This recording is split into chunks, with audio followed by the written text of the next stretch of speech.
Hola, ¿cómo están? ¿Cómo les va? ¿Qué dicen? Bueno, vamos a continuar donde dejamos la última clase. Lo que tenemos que enfrentar para que ustedes completen este repaso, esta integración, es decir, un revisitar la mirada pedagógica y didáctica genérica, es instalarse en el lugar que dejamos. Es decir, la última clase repasamos qué disciplinas son las que constituyen el campo de las ciencias sociales, qué es lo que estudian como objeto al interior cada una de ellas, cómo se vinculan esos campos, y lo que tendríamos que ver hoy es, en el marco general, cómo podemos entender, plantear los presupuestos desde los cuales enseñamos ciencias sociales, pero en términos genéricos, anticipatorios. Entonces, vamos a pensar por un lado que, como dijimos en los distintos encuentros, el Estado, como responsable de la educación del sistema educativo y de la educación en particular, diseña en relación, en vínculo con la ciencia y la utilización de la ciencia para eh, la utilización de la ciencia para eh, sintetizar los contenidos relevantes, los saberes relevantes, para desagregar y compendiar lo que una sociedad entiende imprescindible para su continuidad, diseña currículums. El currículum entonces es un recorte cultural genérico que es el resultado de un producto conflictivo dentro del marco de la sociedad respecto de qué se enseña y qué no se enseña, etc. Muy bien, entonces, recuerden que la mirada y la perspectiva desde la cual cada etapa dice qué es necesario para una sociedad y cuáles son esos saberes relevantes, necesarios e imprescindibles para, en este caso, reitero, los propósitos de la educación secundaria, en este caso, la inclusión en el mercado laboral, la construcción de la ciudadanía y la propedéutica, la continuidad de los estudios, es propio de un paradigma, es decir, de una mirada educativa o en todo caso de algunos paradigmas que están en pugna. Pero por lo general hay una mirada que es la que define el contexto escolar hegemónico, es decir, el que domina. Después habrá paradigmas críticos que de alguna manera intentan moderar, cambiar la perspectiva que los estados toman para la continuidad educativa. Dicho todo esto, pensemos que al interior de los currículums las ciencias sociales tienen un lugar, ocupan un lugar en ese diseño y que la enseñanza de las ciencias sociales también tiene propósitos para diseñar o suponer que la sociedad debe anticipar problemas, leer, construir sobre, en este caso, la realidad social. Por lo tanto, esa mirada crítica nos hace pensar en términos filosóficos respecto de qué sociedad es la que queremos construir. Acá hay un elemento fundamental, es decir, estos presupuestos parten del propio paradigma. Cuando nosotros decimos enseñamos ciencias sociales, la pregunta es, y en este caso ciencias sociales y geografía, la pregunta es ¿para qué enseñamos ciencias sociales? ¿Para qué enseñamos geografía? En el marco actual, dentro de la educación secundaria obligatoria y dentro de las perspectivas que el propio diseño expresa. Muy bien. Dicho esto, al interior de nuestra tarea, la tarea pedagógico-didáctica, una vez que discutimos, debatimos, tenemos nuestra perspectiva personal asunción de ese paradigma, está la cuestión técnica, es decir, qué elementos del diseño o cómo esos elementos del diseño van a componer nuestra propuesta, nuestra lección, nuestras clases, lo que llamamos anticipación de la gestión escolar. Entonces, uno de los temas que ustedes van a encontrar en el esquema es el conocimiento y la ciencia, más allá del paradigma educativo y más allá del propio currículum, intervienen a partir del concepto de la cientificidad que el mismo campo evidencia o expresa,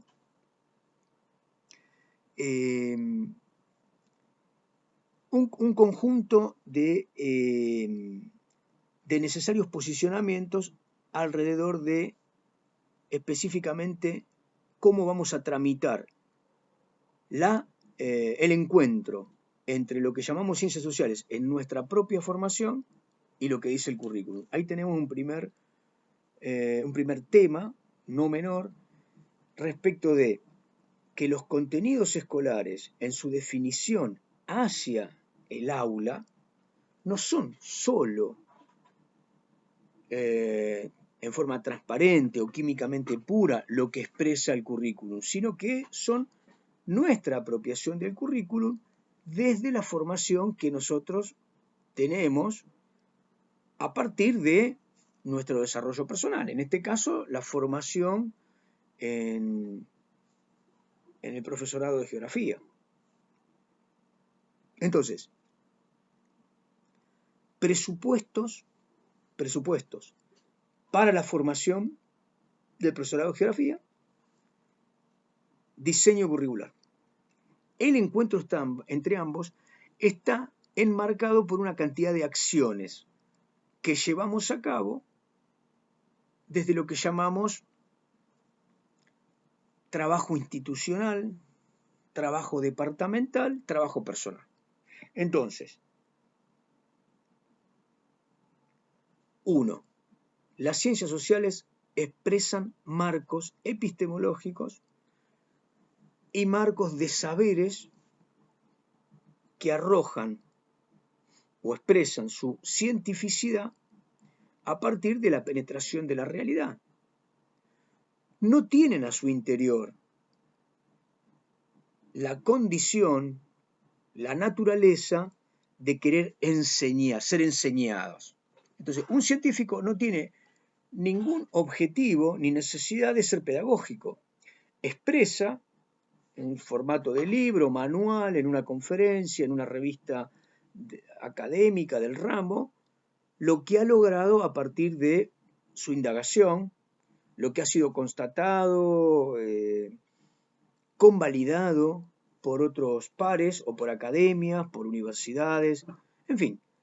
Ese círculo de conocimiento que llamamos definición científica, constelación científica, elaboración de saberes científicos, es un ámbito que dista bastante de ser el ámbito escolar. El ámbito escolar es aquel en el cual lo que construimos son conocimientos apropiados por los estudiantes a partir de los conocimientos propuestos por los enseñantes. Ese encuentro está mediado por el currículum. Enseñantes, estudiantes o aprendientes, docentes, si quieren, y estudiantes. Están, de alguna manera, conectados por el currículum. Tríada didáctica. Tríada didáctica. El que aprende, el que enseña y lo que media entre ambos, que es el currículum. Pero reitero, el currículum no es en sí mismo el currículum químicamente puro, es un currículum apropiado por el docente que de alguna manera lo apropia desde su formación en el profesorado. Primer conflicto ahí. El docente, entonces, cuando se posiciona críticamente respecto del currículum, se hará una cantidad de preguntas a partir de los presupuestos. Repitámoslo. ¿Para qué enseño ciencias sociales? ¿para qué enseño geografía? ¿Cuáles son los propósitos que me llevan a enfrentar a un conjunto de púberes adolescentes para que aprendan estos saberes escolares? ¿Qué significa saberes escolares, contenidos escolares? Bueno, la pregunta que nos tenemos que hacer es si un contenido escolar solamente tiene al interior de su naturaleza la condición lógica epistemológica, es decir, es un saber en sí mismo, es un saber amoral, es un saber axiológico, es decir, no le importa la intención, es un saber apolítico, no le importa en qué lugar o para qué va a ser puesto ese saber. Es un saber asocial, sí, funciona dentro de la sociedad, pero no tiene como origen o como motivación o como propósito propender a la mejora de la sociedad. Bien, esto que estoy diciendo está claro que va por vía del absurdo. Entendemos que la ciencia es una rama de la actividad humana que tiene en su propia naturaleza resolver problemas de la humanidad, y esos problemas de la humanidad lejos pueden ser una solución cuando en realidad busquen la muerte. No obstante, nosotros sabemos que la energía atómica es un producto científico, pero ha sido usado para construir armas que destruyen en una escala increíble, a la vez que producen energía, pero son contaminantes, a la vez que pueden ser utilizadas medicinalmente o para producir energía no tan contaminante. Es decir, hay una batería, un arco de posibilidades que la ciencia expone como conocimiento puro, la fisión del átomo, la acumulación de energía. Ahora, ¿qué uso hace la tecnología de ese conocimiento científico? Eso es político, eso es moral, eso es ético, eso va en un marco sociológico, en un marco de conflicto y demás. Entonces, cuando llevamos un contenido al aula, nosotros no estamos llevando un saber científicamente transparente que lo que intenta es depositarse como saber químicamente puro en el ámbito del desarrollo de cada uno de los individuos de ese grupo de adolescentes. No, nosotros estamos portando al interior de los contenidos más que lo que entendemos habitualmente por cientificidad o conocimiento científico. Ahí hay un tema, entonces, ¿qué definimos por contenidos? Continuemos.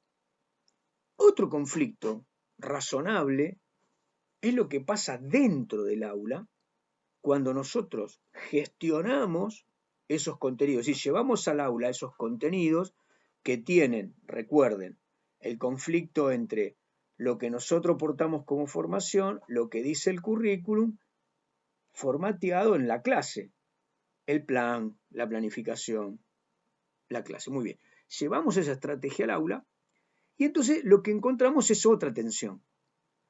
El alumno es una tabula rasa, es decir, el alumno va en blanco. No, el alumno no va en blanco. El alumno es alguien que ha aprendido, es decir, tiene una estructura cognitiva a partir de la cual porta presupuestos, nociones, esquemas de interpretación con los cuales lee el mundo, con los cuales interpreta los códigos para que yo le manifieste lo que le estoy enseñando, etc. Por lo tanto, ahí tenemos entonces dos conflictos entre los presupuestos del alumno y su ingreso al aula para enfrentarse con los contenidos, la producción de estos contenidos. Bien, además de estos temas que ahora vamos a clarificar también en términos genéricos, nos encontramos con, bien, institucionalmente, la necesidad de que la escuela, como marco colectivo y complejo, se adecue a este trabajo que estoy anticipando. Es decir, el currículum llega como política educativa e institucionalmente las autoridades de las escuelas, de las instituciones educativas, portan ese currículum como un mandato a desarrollar. Esos son los saberes válidos, socialmente válidos, que habrá que, con los cuales habrá que enseñarle a los alumnos. Esa institución es la que dispone en términos materiales y en términos simbólicos lo que llamamos aula.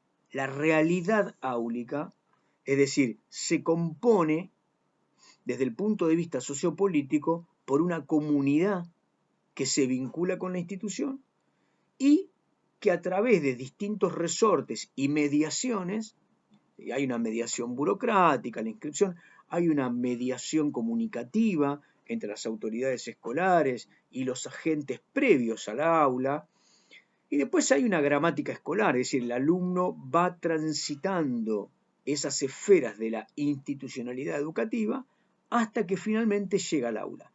En todo ese tránsito desde la comunicación de la familia con la institución hay aprendizaje. La escuela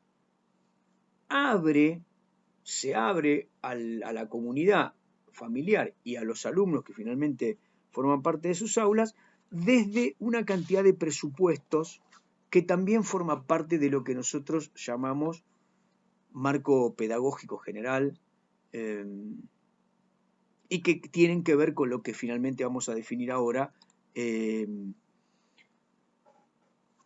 como saberes socialmente relevantes. ¿A qué me refiero con esto? Bueno, una escuela, una institución, desde la propia comunicación con las familias, puede manifestarse más o menos cercana a la aceptación de otros presupuestos. Los presupuestos, quiero decir, posiciones, lecturas, marcos de adopción de una realidad y finalmente un contrato de convivencia. Todo esto es anterior, necesario, yo diría imprescindible, a la regulación de lo que llamamos después vínculos fundamentales de lo pedagógico didáctico. Quiero decir, una escuela es más o menos flexible, una escuela se abre a la comunidad, comprende a su comunidad, abraza a su comunidad, una escuela abre esferas de participación y por lo tanto es participativa, democrática, resuelve los conflictos, anticipando con mediaciones la posibilidad de la resolución. Esa resolución no tiene un marco exclusivamente arbitrario ni queda resuelto en el ejercicio verticalista de sus autoridades. En fin, los alumnos finalmente pasan por todos estos circuitos y generan la realidad áulica, es decir, son el grupo que finalmente se dispone a lo que nosotros llamamos realidad áulica. Bien, cuando ustedes vayan mirando el esquema, si van escuchándome y mirando el esquema, van a ver que de alguna manera la institución educativa tiene este tránsito que lo podemos llamar ahora político-burocrático y administrativo. Pero por otro lado, la institución tiene como principal objetivo el pedagógico, es decir, la institución de escuela se dispone a realizar, a gestionar, a organizar todo lo necesario para que los docentes enseñen y los alumnos aprendan. En este sentido, la organización de sus agentes, que tienen como último fundamento el pedagógico, no otra cosa, tendrá distintos niveles de ejercicio, de acercamiento de ese currículum a la materialización como aprendizaje de los alumnos. Por lo tanto, hay en la definición de una institución educativa, han visto que son macro. Por ejemplo, una institución educativa secundaria tiene orientaciones. No todas las escuelas secundarias son iguales. Entonces, ahí ya hay un elemento para empezar a pensar la realidad educativa. De las escuelas secundarias tienen ciclos básicos que son exactamente iguales en todas las escuelas de la provincia de Buenos Aires, pero tienen el ciclo superior, cuarto, quinto y sexto, como ciclos orientados, es decir, donde los contenidos cargan una especificidad y esa especificidad va en el sentido de definir, delinear el ámbito para el cual ese bachillerato se dispone. Entonces, habrá bachilleratos en ciencias sociales donde en cuarto, quinto y sexto los alumnos van a tener más cantidad de horas de historia y geografía, pero también van a tener otras áreas que hemos visto en la red de ciencias sociales. Por ejemplo, van a tener psicología, seguramente van a tener economía política, van a tener algunos recortes que uno podría llamar cercanos a lo antropológico, van a tener espacios de proyectos donde pensarán lo social desde un marco epistemológico, etc. Va a haber bachillerato de ciencias naturales. De la misma manera, en este caso no será la historia y la geografía, ni la economía, ni la política, sino que será la física, la química, la biología, la que tengan esa impronta en la definición. Habrá de economía y lo mismo será para las distintas organizaciones de tipo contable, financiero, de cálculo y demás. Lo mismo pasará para el caso de educación física, artística, comunicación. Bien, entonces el ciclo superior supone una orientación. No todas las escuelas tienen las mismas orientaciones. Esto es una primera cuestión. Entonces, por lo tanto, cada institución secundaria es en sí misma una organización en relación a qué orientaciones tiene y qué matrícula tiene en cada una de esas orientaciones. Cuántos alumnos, cuántas secciones y demás. De acuerdo a esas orientaciones y a esa cantidad de alumnos, cada escuela va a tener departamentos que congregan a los docentes que dictan las mismas asignaturas por campo. Por ejemplo, habrá el campo de la comunicación, donde estarán todos los profesores de inglés, todos los profesores de lengua, prácticas del lenguaje, literatura y otras disciplinas que podemos llamar son comunes a la comunicación y son comunes a todas las carreras. Después habrá otros departamentos, igual que el de comunicación estará el de matemática y lógica o matemática y nuevas tecnologías, estará el de naturales, estará el de sociales, estará el de educación física. Cada uno de esos departamentos va a tener una organización tendiente a desarrollar esas orientaciones que hablamos que existen en cada escuela. Bien, esos departamentos son el ámbito donde los docentes de cada campo se reúnen a plantear los ejes institucionales. ¿Qué es un eje institucional? Bueno, será el lineamiento que todos los docentes adoptan en el marco de esa institución para trabajar estrechamente en la integración de contenidos, en la caracterización y tratamiento de los grupos que componen esa escuela, para diseñar lo que se llama articulación vertical y horizontal. Es decir, en cada curso y en cada carrera, orientación llamémosle, las materias del mismo año, todas las materias de primer año, todas las materias de segundo, de tercero, de cuarto, de quinto y de sexto, están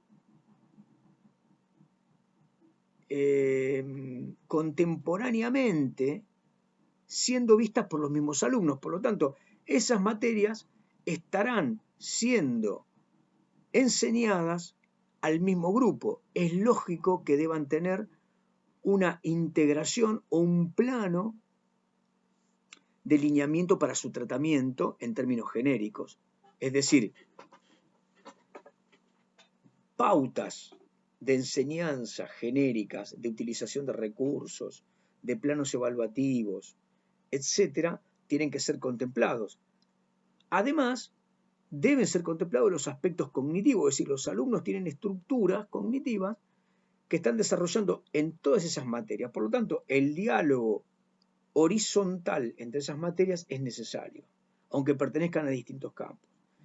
Y por otro lado, tenemos la articulación vertical, que es los contenidos necesarios para segundo fueron dados en primero, los necesarios para tercero fueron dados en segundo, etc. Ahí tenemos una hilación, una secuencia que es necesario construir por articulación disciplinaria, es decir, la matemática de sexto estará necesariamente demandándole a la de quinto y la de quinto a la de cuarto, así estableciendo una sucesión de mayor complejidad y de piso para el siguiente aprendizaje del año siguiente. Lo mismo pasará con la historia y la geografía.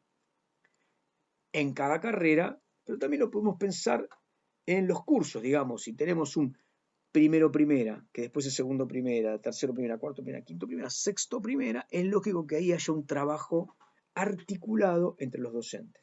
Articulación horizontal, articulación vertical. Bien, estos trabajos se hacen al interior de los departamentos y los departamentos en algún momento piensan la institución desde un macro. La institución se mueve también desde lineamientos para definir un ciclo lectivo. ¿Cuáles son los momentos de diagnóstico? ¿Cuáles son los momentos de entrega de calificaciones? Hablemos como normalmente si el 2020 fuera un año normal y no excepcional como que estamos transcurriendo. Entonces, normalmente para esta fecha estaría cerrado el primer trimestre y tendríamos un marco de evaluación que no puede circular en cada docente, ni cada año, ni cada departamento tal como quiera, sino que ahí hay una planificación institucional. Planificación institucional, planificación departamental, planificación áulica. La planificación áulica es entonces la que es responsabilidad de cada docente y tiene como fin desarrollar el ciclo lectivo para su curso durante todo el año. Muy bien. Volvamos para no dejar sin cerrar el tema fundamental que habíamos propuesto al iniciar.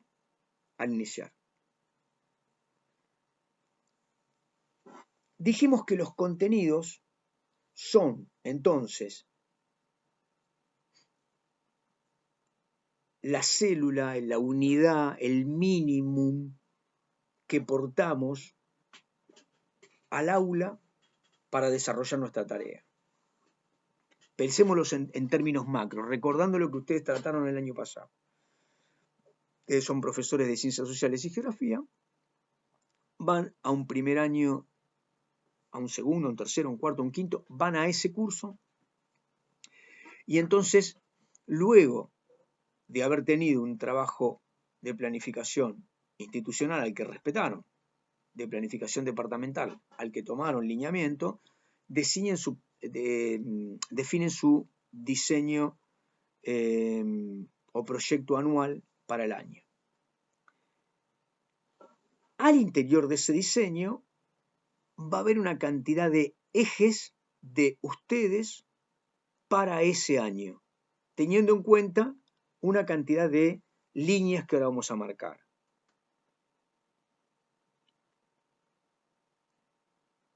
La primera sería, mi diseño tiene la composición de contenidos, objetivos, propósitos, actividades, recursos que tomo del diseño curricular, pero las estoy interpretando yo, hago un recorte, selecciono los contenidos, los adecuo a unidades o módulos o a formatos según interpreto que es la necesidad de ese grupo de alumnos en ese marco institucional desde las definiciones que dije antes. La planificación institucional, la planificación departamental. Bien, Entonces, ya tenemos el marco general. Mi contenido, es decir, vamos a decirlo de otra manera, mi enseñanza de la geografía se vertebra a través de una cantidad de conocimientos que yo tengo por haberme formado en el profesorado y por haberlos puesto en contacto, en diálogo con los que dice el diseño. Todos esos conocimientos se convierten en contenidos cuando yo pienso, hago dialogar al interior de la selección de esos conocimientos la pregunta de ¿qué enseño cuando enseño geografía?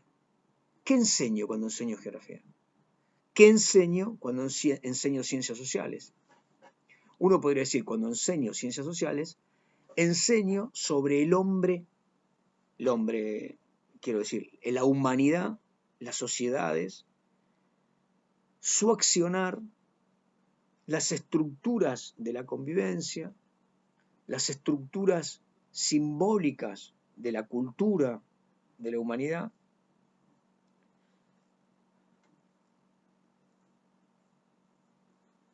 Pero básicamente, cuando enfrento a mis alumnos, esos conocimientos los propongo en el marco de una convivencia escolar. Por lo tanto, yo quiero que mis alumnos aprendan cómo viven los hombres, cómo vivieron los hombres, la humanidad, los grupos, las sociedades, cómo ocuparon el espacio, cómo lo transformaron. Básicamente, ¿para qué? Para que transformen el mundo futuro, para que puedan transformarlo, para que lo lean y lo interpreten desde su capacidad de diálogo, de su capacidad de convivencia con otros. Por lo tanto, cuando estoy diciendo esto, estoy diciendo, yo enseño geografía y ciencias sociales para que los hombres sean o más democráticos o no. Bueno, lo hago para que sean más democráticos. Lo hago para que sean críticos, es decir, para que conjuguen el conjunto de perspectivas sobre la realidad social y a partir de ahí, habiéndola evaluado, tomen su decisión. ¿Qué quiero que tengan como desarrollo personal y colectivo? Es decir, cuando voy con esos contenidos al aula, y recuerden que dije que lo que ocurre al interior de un aula es más que ese conocimiento o saber científico que puede ser pensado como apolítico, amoral, aunque no lo son, digo, pueden ser pensados así. En el aula nada es amoral. En el aula enseñamos principios, leyes, teorías, hechos, datos que emanan del conocimiento científico, que están vinculados a una secuencia lógica, que estructuran epistemológicamente planos de la realidad, es decir, les voy a presentar a mis alumnos una etapa de la evolución humana en el marco espacial, en el marco social, en el marco cultural. Pero, como desarrollo de los sujetos que componen la realidad áulica, ¿qué pretendo? No solo que asuman principios, leyes, teorías, datos y fechas, sino que lo hagan de una manera y que lo hagan para un propósito. Por lo tanto, cuando digo que lo hagan de una manera, yo quiero un desarrollo de los alumnos no para que sean quienes incluyan en su estructura exclusivamente nuevos conocimientos como principios, leyes, teorías y saberes, sino para que estructuren fundamentalmente mecanismos de análisis, de síntesis, de elaboración que les permitan asumir cualquier realidad. Es decir, yo quiero que los alumnos aprendan procedimientos, estrategias lógicas, metodológicas, para asumir cualquier conocimiento. Pero además, quiero que mis alumnos valoren, desarrollen actitudes positivas, Esto, en general, digamos, lo que uno piensa como actitudinal, es decir, el desarrollo de sentidos en la convivencia, de actitudes, de valoración, de aceptación de las normas, es pensado desde un plano distinto y sin embargo lo tenemos que pensar todo junto. Componen los contenidos o saberes escolares, lo que llevamos al aula, un conjunto de contenidos epistemológicamente definibles. Repito, hechos, datos, principios, teorías, ideas, procedimientos y estrategias a través de las cuales los alumnos mejoran su decodificación, mejoran su análisis, mejoran su síntesis, su comunicación. Los alumnos aprenden a aprender, esto sería lo procedimental, y finalmente los alumnos aprenden a ser, es decir, en el marco del aprendizaje escolar, en el marco del desarrollo, como formación de los sujetos, lo que se está desarrollando es su subjetividad, que no es solamente cognitiva, es emocional, es moral, es social y finalmente es política, en el sentido de que entienden que no es igual cualquier diseño del mundo, que no es igual cualquier tipo de convivencia, que no es igual cualquier marco de responsabilización o desresponsabilización ante lo que estamos enseñando, ante el otro, ante la palabra del otro, ante el conocimiento del otro o ante el error del otro. Por lo tanto, esto lo traducimos generalmente de esta manera. Tengo un alumno que aprendió mucha geografía y es un excelente alumno, pero es individualista, no escucha a los demás, se maneja de manera arbitraria, autoritaria y parece no reconocer ninguna necesidad de construir colaborativamente, construir en el marco de una convivencia. Por lo tanto, digo, lo que yo llamo democracia, solidaridad, respeto por el otro, que se significa ni más ni menos que escuchar al otro cuando el otro se manifiesta, o que significa esperar el desarrollo de un marco que es claramente la clase. Bueno, los docentes debemos entender que el contenido escolar incluye una naturaleza que no solo es cognitiva.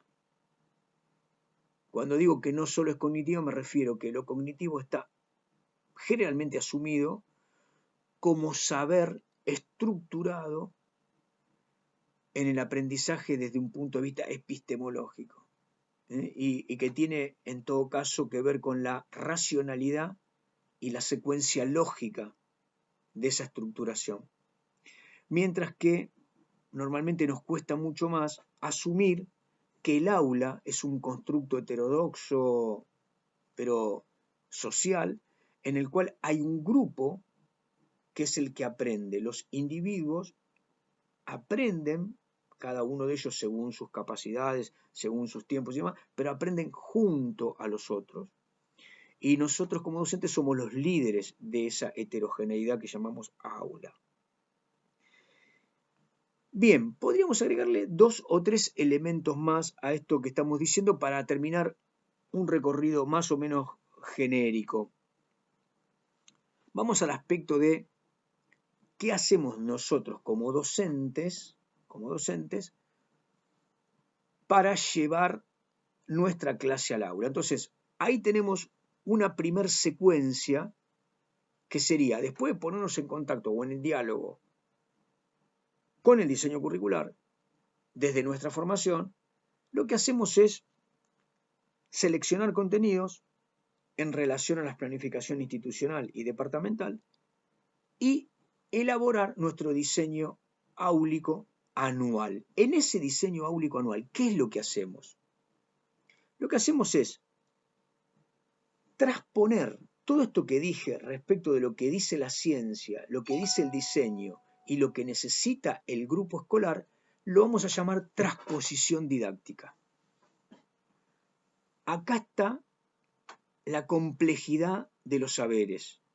El contenido escolar necesita nuestra adecuación en términos lógicos, nuestra adecuación en términos de los procedimientos para su aprendizaje, nuestra adecuación en el marco de la tramitación grupal, emocional, moral, social, desde lo que podemos llamar actitudinal, el desarrollo de valores y normas. Esas necesidades que vamos a contemplar producen la adecuación. La llamamos transposición didáctica. Esa transposición didáctica tiene elementos técnicos. Lo que hacemos para desarrollar finalmente la secuencia que va a ir al aula es secuenciar. Decimos, estos conocimientos van primero encadenados en este módulo. Estos conocimientos, normas, valores, procedimientos, van segundos. Entonces, estos módulos, unidades, clases, se secuencian en torno a un eje que definimos los docentes. Y finalmente, la planificación tiene un tiempo, es decir, temporalizamos, decimos, esta parte del diseño anual va a tener tanta cantidad de clases o va a tener tanto tiempo físico, horas de clase, o va a tener un trimestre. Temporalizamos. Planificamos cuando seleccionamos contenidos del diseño curricular en torno a la planificación institucional y a la planificación departamental, de acuerdo al diagnóstico de nuestro grupo. Lo disponemos mediante la transposición didáctica en una secuenciación y en una temporalización. Eso nos da una anticipación de la clase, plan áulico, plan trimestral, plan anual, con el cual acudimos a las clases a desarrollar nuestra tarea. Ahora sí, último ítem de este recorrido, estamos en el aula. Los alumnos concurren al aula con sus presupuestos y sus nociones, que generalmente son acercamientos o tanteos o percepción de una realidad a partir de estas nociones o presupuestos que obviamente componen una mirada asistemática y por lo general errónea, que se basa normalmente en prejuicios, presupuestos incompletos, erróneos. Nosotros concurrimos al aula con nuestra estrategia para que los alumnos incorporen estos nuevos saberes que son contenidos escolares y que cargan esta adecuación de la transposición didáctica. Nosotros portamos la clase, nosotros docentes portamos la clase, el alumno es la no clase, es decir, enfrenta esto desde lo no conocido, pero desde su estructuración cognitiva. Lo que ocurre al interior de la clase es que los alumnos van a resignificar la estructura cognitiva que portan. De acuerdo al constructivismo, nuestros contenidos debían tener, si diagnosticamos bien, significatividad, debían tener para los alumnos una cercanía a sus nociones, de modo tal que pudieran resignificarlos. Y debieran tener también una relevancia, es decir, debían ser elementos de la realidad que los impactaran, que estuvieran cercanos a sus necesidades y a sus miradas. Entonces, este encuentro de la clase como portación de contenidos y la no clase, que es el alumno, produce la síntesis, que es lo que el alumno aprende y lo que el alumno no aprende de lo que nosotros teníamos como propósitos. Y para los docentes es lo que llevamos al aula y tuvo eficacia como contenido enseñado, y a través de ese acompañamiento del proceso de aprendizaje pudimos evaluar qué fue aprendido y qué no fue aprendido, podemos ajustar. Por lo tanto, la síntesis de una clase es que tanto docentes y su portación de estrategias, de contenidos a enseñar, y los alumnos con sus presupuestos y nociones para enfrentar esa clase, generan aprendizajes y necesidad de ajustes. En el caso de los docentes, sus nuevos aprendizajes darán lugar a una condición didáctica de nueva clase ajustada a las necesidades de lo que los alumnos no lograron. Esta mirada dialéctica es muy interesante para entender que el aula es algo dinámico. Muchas veces suele decirse de esta manera: en el encuentro entre el que enseña y el que aprende, mediada por el currículum o los contenidos escolares, lo que ocurre es que todos aprendemos y todo se transforma. El docente aprende del alumno, el alumno aprende del docente. El resultado, que es el aprendizaje, no era el propuesto ni era el esperado por el alumno, es algo nuevo, que será tomado como nueva parte del diseño de la siguiente clase para ajustarlo y también para consolidarlo. Bueno, muy bien. Creo que con esto que dijimos, ustedes pueden reconocer cada una de las partes que tiene la red conceptual que teníamos como elemento integrador de estos primeros repasos y acercamientos pedagógico-didácticos. Bueno, espero que lo hayan aprovechado y también espero comentarios, tanto en Classroom como en WhatsApp, del resultado de este diálogo o de esta clase. Nos vemos.